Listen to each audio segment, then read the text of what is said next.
Olá galera, tudo bem com vocês? Bom, na aula de hoje nós vamos trabalhar o período regencial de 1831 até 1840, quando acontece o famoso golpe da maioridade, ou seja, Dom Pedro II, ele assume o Brasil com apenas 14 anos de idade. Mas antes disso, vamos retomar a última aula. O último assunto, trabalhamos o primeiro reinado. Vocês viram todo o processo, a partir da independência, 7 de setembro de 1822, Vocês viram que Dom Pedro, para formalizar o Estado, ele outorgou a Constituição de 1824, a nossa primeira Constituição, até porque teve como um pré-projeto a famosa Constituição da Mandioca, as duas de característica censitária, até porque só as pessoas que tinham dinheiro participavam da vida política do Brasil. Essa primeira Constituição, uma das principais referências é a exclusão social, até porque só a elite de fato participa. E expliquei para vocês que a primeira Constituição, ou seja, a carta outorgada. Por que outorgada? Porque o imperador ele escreveu a Constituição e impôs, ou seja, ele outorgou, ele impôs à sociedade. Não houve discussão sobre a Carta Magna. Essa primeira Constituição ela mantinha 4 poderes: o legislativo, o poder executivo, o poder judiciário e o poder moderador. Expliquei para vocês que o poder moderador praticamente ele regulava todos os outros poderes. Era exclusivo do imperador. Então, só quem pode praticar ou usar o poder moderador é o imperador, seja ele Dom Pedro I ou Dom Pedro II. Durante o período regencial, o poder moderador, vocês vão ver daqui a pouco, ele se torna suprimido. Bem, Dom Pedro, ele declara o Brasil independente em 22, porém, acontecem alguns movimentos de tentativa de recolonização por parte dos portugueses. Tanto é que o episódio 2 de julho, para a gente, muito mais importante do que o 7 de setembro. Então, quem acabou expulsando de forma definitiva os portugueses do Brasil foi a Bahia, aqui no Recôncavo Baiano, durante o episódio 2 de julho. Hoje, independência da Bahia, data independência da Bahia. E seguindo, então observe que durante o primeiro reinado, a partir de 1825, a imagem do imperador ela acaba se tornando desgastada. São uma série de fatores, interno e externo. Na questão interna vem a Confederação do Equador, ou seja, a população de Pernambuco começa a se mobilizar contra o mau comportamento do imperador e principalmente contra o mau uso do poder moderador. Até porque o poder moderador ele deixava Dom Pedro meio que absoluto.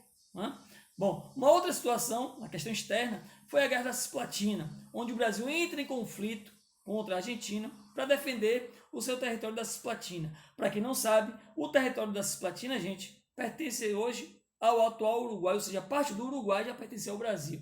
Então, no final desse conflito, Dom Pedro I, ele cede a parte oriental, ou seja, a região da Cisplatina, para o atual Uruguai. Bom, então outros fatores vão se somando, até que Dom Pedro, em 1831, ele acaba abdicando o trono brasileiro.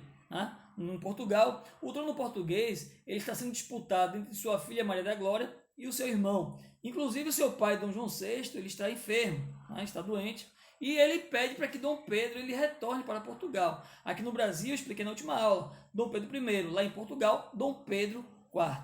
Bom, Dom Pedro também no finalzinho, ele é acusado de assassinato, recebe acusação de assassinato, o jornalista Libero Badaró, e também ele participa do acontecimento final, que foi a Noite das Garrafadas. Ele retorna de Minas Gerais, ele é recebido no Rio de Janeiro pelos seus partidários e opositores.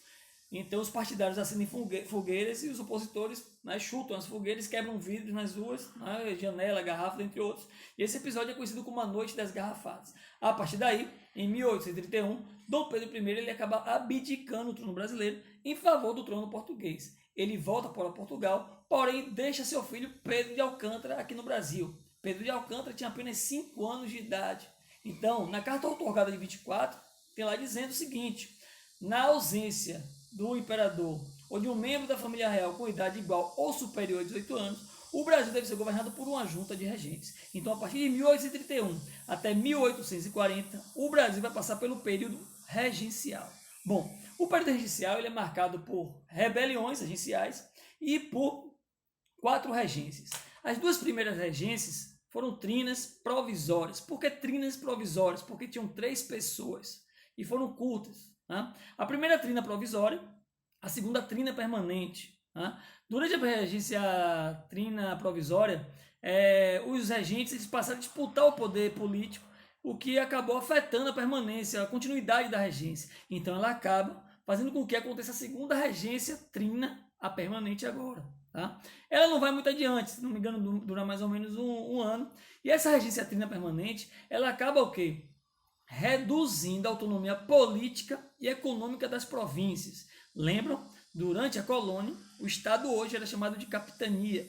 Durante o Império, o Estado hoje, Bahia, chamado de província.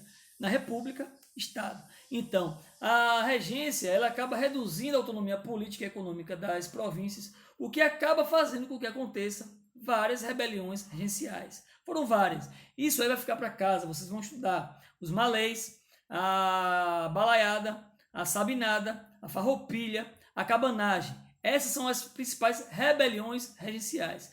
Aqui em Salvador, aconteceu a revolta dos malês em 1835, né? Os escravos queriam acabar, os escravos muçulmanos, os malês eram muçulmanos, né? Eles queriam acabar com a escravidão e instalar o islamismo na Bahia. O movimento foi abafado, senão hoje seríamos o quê? Muçulmanos, se fosse uma revolução de fato. Hoje, em nome de Alá, seríamos muçulmanos, né? E aqui na Bahia também, em Salvador, aconteceu a sabinada. A revolta dos malês tem característica religiosa, né? E social. Religiosa porque eles queriam instalar o quê? O islamismo. E social porque eles queriam o fim da escravidão. Já a sabinada, questão social e política. Tá? Mas seguindo, a terceira regência, a regência do Padre Feijó. Essa regência, o Padre Feijó vai criar a famosa Guarda Nacional. Para que a Guarda Nacional? Para combater as rebeliões regenciais, ou seja, manter a ordem, né, no Brasil. Bom, depois de Padre Feijó vem Araújo Lima. Araújo Lima, esse assunto é muito curto, até porque vocês têm um apoio didático, que é o módulo de vocês. Coloquei lá também textos e questões para que vocês resolvam. É um segmento praticamente do primeiro reinado. Araújo Lima ele vai começar a dar início à articulação, que vai fazer com que Dom Pedro II ele assuma o Império Brasileiro, ou seja, assuma o trono. Tanto é que Araújo Lima, com os partidários, né, os apoiadores de Dom Pedro, né, principalmente José Bonifácio, que é o tutor de foi do tutor de Dom Pedro I e agora de Dom Pedro II, ele começa a articular o retorno do imperador. Tanto é que, com o golpe da maioridade, Dom Pedro II assume o Brasil com apenas 14 anos de idade. Então, a partir de 1840 até 1889, nós vamos seguir com o segundo reinado, já um assunto mais extenso. Tá? Então, fica a dica para casa. Faça um quadro, né, uma tabela, para quê? Para que vocês possam colocar lá a revolta dos malês, a sabinada, a balaiada, a cabanagem e a farroupilha. Vocês colocam local, motivos e consequências. Abraço a todos. Beijão.